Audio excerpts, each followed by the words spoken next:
Di kedalaman hutan tropis yang lebat, di antara pepohonan yang menjulang tinggi dan semak-semak yang hijau terhampar luas, hiduplah seekor kelinci berwarna abu-abu gelap bernama Bubu.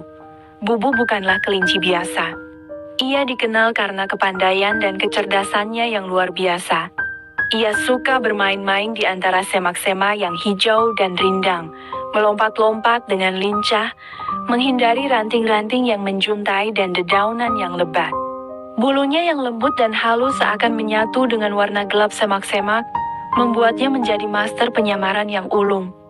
Suatu hari yang cerah, dengan sinar matahari yang menerobos dedaunan, Bubu sedang asyik bermain di antara semak favoritnya. Ia mengejar kupu-kupu berwarna biru kehijauan, melompat-lompat dengan riang gembira. Tiba-tiba, ia mendengar suara kecil yang terisak-isak. Bubu berhenti, penasaran. Ia mendekati sumber suara, hati-hati agar tidak menginjak dedaunan kering yang berderit. Di balik semak-semak yang rimbun, ia melihat seekor landak kecil bernama Budi. Budi terlihat sangat sedih. Tubuhnya yang kecil meringkuk. Duri-durinya yang tajam tampak kusam. Air mata kecil menggenang di matanya yang mungil. "Ada apa, Budi?" tanya Bubu dengan lembut. Suaranya yang halus hampir tak terdengar di antara kicauan burung dan desiran angin. Budi mengangkat kepalanya, matanya yang merah sembab menatap Bubu. Aku baru saja dimarahi Nurul," isaknya. "Kupu-kupu kuning yang cantik itu." Bubu mengerutkan hidungnya yang panjang.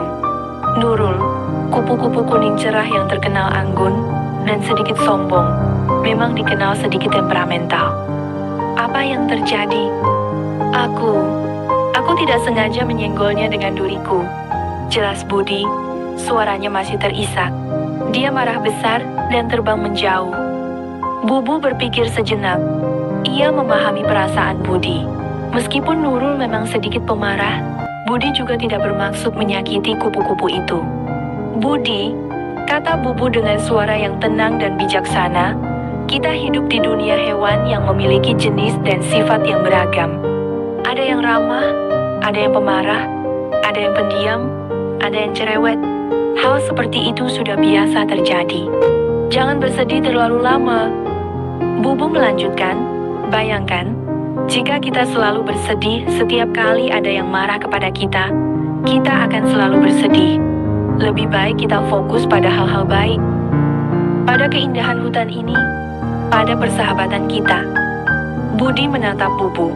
Matanya mulai kehilangan sembabnya. Kata-kata Bubu membuatnya merasa lebih tenang. Ia mengangguk pelan. "Kau benar, Bubu." Bubu tersenyum. Ia menepuk kepala Budi dengan lembut. "Sekarang, ayo kita lanjutkan bermain. Masih banyak petualangan yang menanti kita di hutan ini." Budi tersenyum kecil. Duri-durinya yang tajam tampak sedikit lebih berkilau. Ia bangkit dan mengikuti Bubu, melompat-lompat di antara semak-semak yang hijau dan rindang, meninggalkan kesedihannya di balik dedaunan yang lebat. Bubu dan Budi melanjutkan permainan mereka. Suara tawa mereka bercampur dengan kicauan burung dan desiran angin, menjadi sebuah simfoni kehidupan di kedalaman hutan tropis yang lebat. Dan Bubu, sang kelinci abu-abu yang cerdas, telah berhasil mengajarkan Budi sebuah pelajaran berharga tentang bagaimana menghadapi perbedaan dan menerima kenyataan hidup.